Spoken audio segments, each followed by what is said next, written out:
This week on The Harbor, we're going to hear from our good friend Austin Eubanks about what it's like to live with and overcome addiction as a young adult.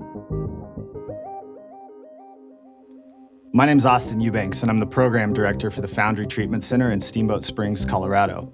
And I remember being 11 years old and hanging out with my baseball team, and my dad comes home and says, "We're moving to Denver. I got a new job." So we moved to the big city, and I was enrolled in Denver Public Schools.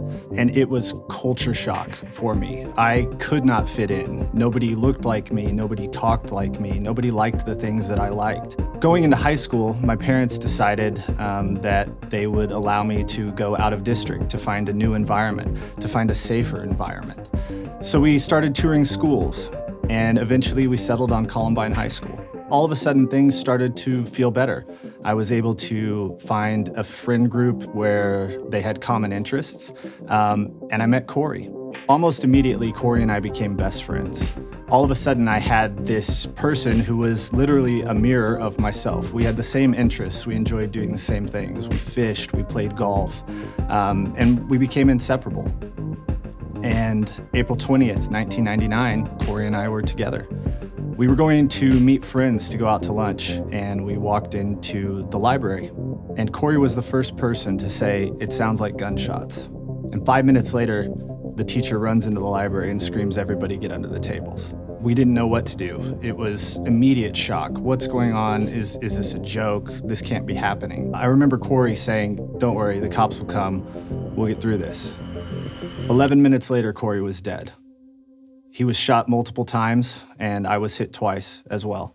I left the library and went to a triage of police vehicles, and I was in complete shock. I felt nothing. I was completely destabilized because everything that I had found when I regained my identity was lost. Immediately after that, I was taken to the hospital, and I was prescribed a variety of substances for anxiety, pain, you name it.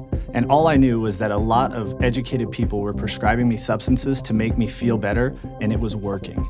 So when I look at what happened after Columbine, it was only 3 months and I was in active addiction. Prescription substances led to illegal drugs. It led to alcohol, cocaine, ecstasy, and my life continued to spiral out of control.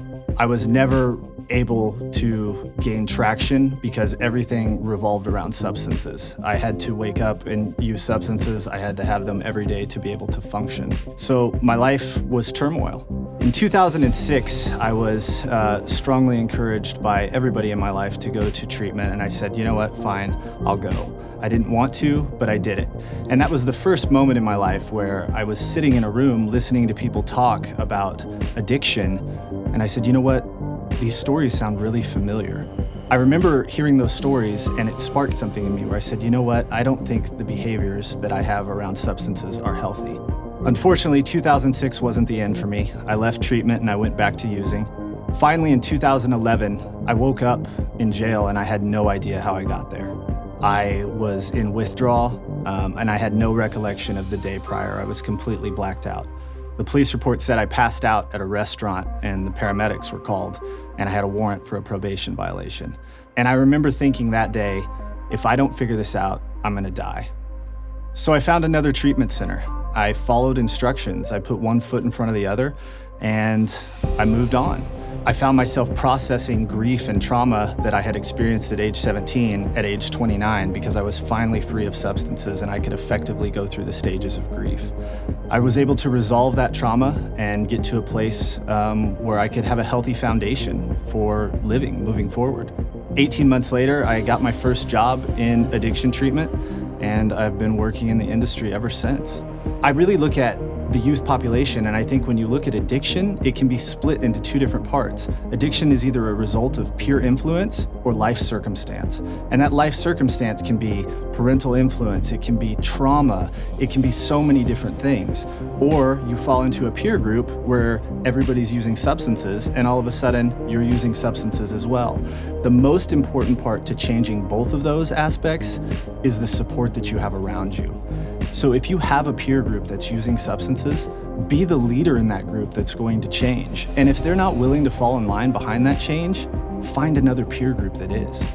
If you know somebody that's struggling from addiction, or if you have a friend that you see is heading down a road where they have unhealthy behaviors around substances, don't be afraid to talk to them. That's absolutely what they need. I remember looking back on my life and thinking that the people who were partying with me and getting messed up all the time, those were my friends. But the truth is it was the people who were trying to pull me out of that life that were my true friends. Those are the people that cared about me, and those are the people who are in my life today. It's so much easier to change the course of your life before it becomes unmanageable. If you see that you're having trouble with substances, or that you're drawn to using a substance because it makes you feel better, or it allows you to not be present, or it takes you out of your current circumstance, start making changes now, because I promise you it's going to be so much easier in the end. The point to remember is, it's not that you have a disease, it's not that you're powerless, it's that you're powerful beyond measure, and you're just not living up to your full potential.